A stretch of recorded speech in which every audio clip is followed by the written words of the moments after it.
Debate होने वाला 16-17 को स्पेशल बैठक है, जहां नारी शक्ति वंदन अधिनियम के लिए सभी दल के लोग वहां बैठेंगे और 16-17 को इस पे बातचीत चलेगी वहां पर आपस में। और निश्चित ही 18 तारीख को इसका रिजल्ट आने वाला है। एक स्पेशल बैठक है इसमें नारी शक्ति वंदन अधिनियम के लिए। और मैं कहना चाहूंगी कि देश के यशस्वी प्रधानमंत्री जी यदि नारी शक्ति अधिनियम ला रहे थे तो उसके पहले उन्होंने कई दशक पहले इस कार्य को शुरू किया है ना।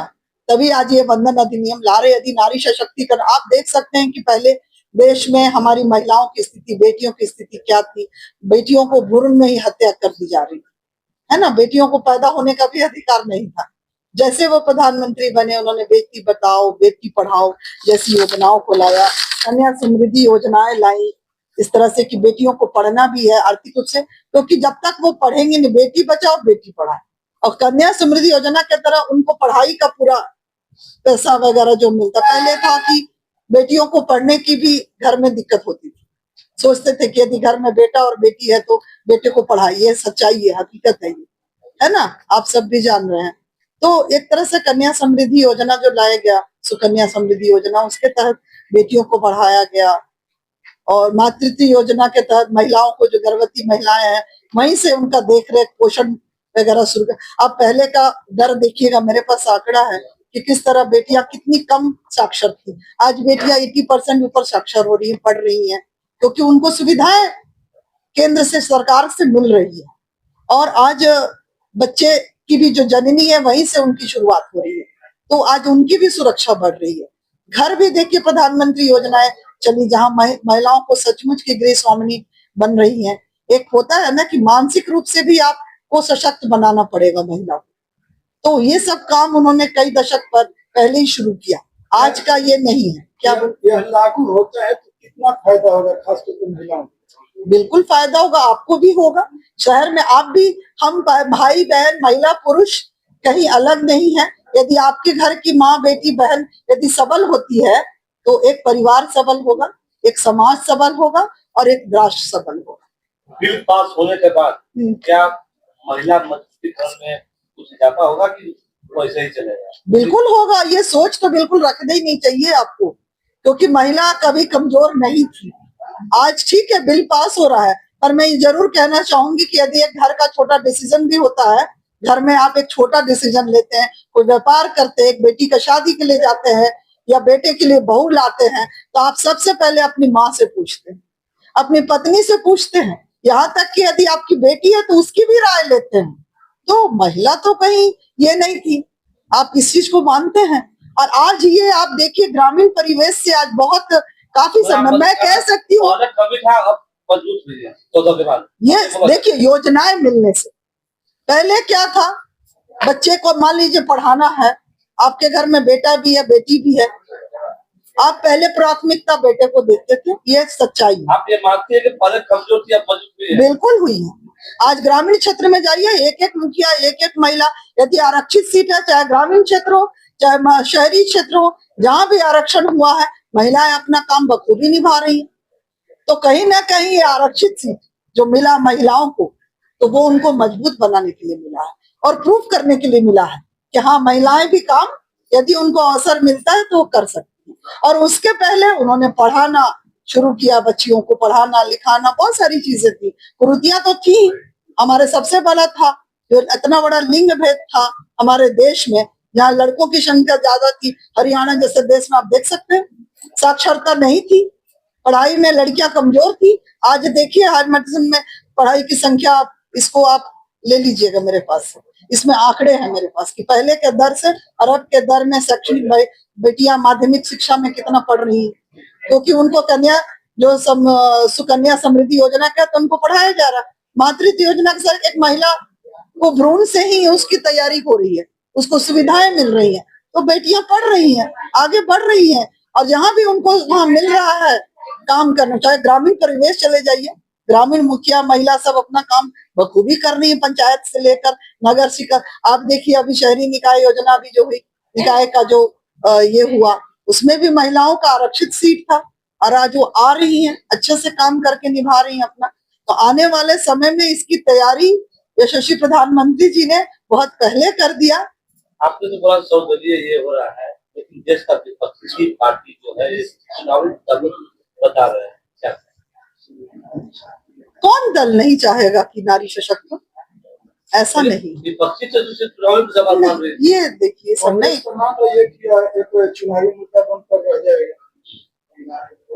मुझे तो नहीं लगता है, और मुझे क्या किसी को नहीं लग रहा है। क्या इसको यदि 33% परिसीमन भी बढ़ रहा है, आपका क्षेत्र भी बढ़ रहा है, ऐसा तो नहीं कि हम किसी का लेके, आपका क्षेत्र बढ़ रहा है, आपका सांसद का क्षेत्र बढ़ रहा है, विधायक का क्षेत्र बढ़ रहा है, छोटा परिसीमन हो जाएगा, आपके प्रतिनिधि और बेहतर कार्य करके दिखाएंगे, क्योंकि एक सांसद का क्षेत्र आप देखते हैं कितना बड़ा है।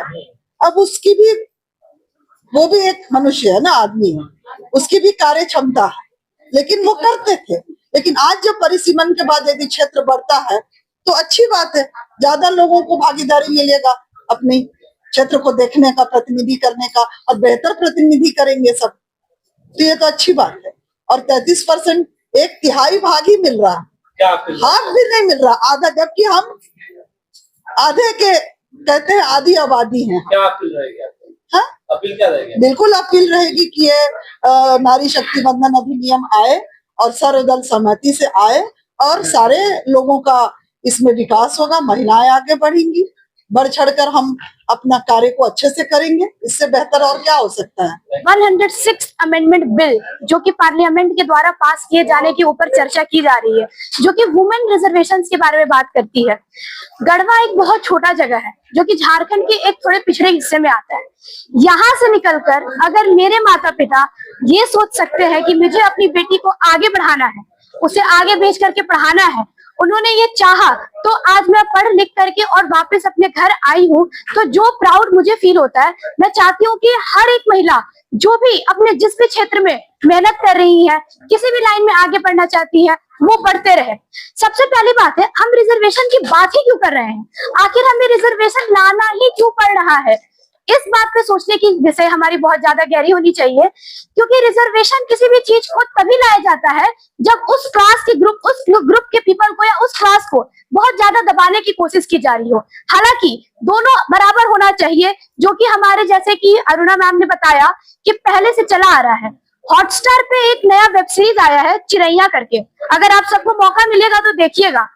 उसमें इतनी खूबसूरती से बताया गया है कि अगर किसी चीज के बारे में हमें सही पता चल जाए, उसके लिए लड़ना चाहिए, अपने हक के लिए हमेशा लड़ना चाहिए।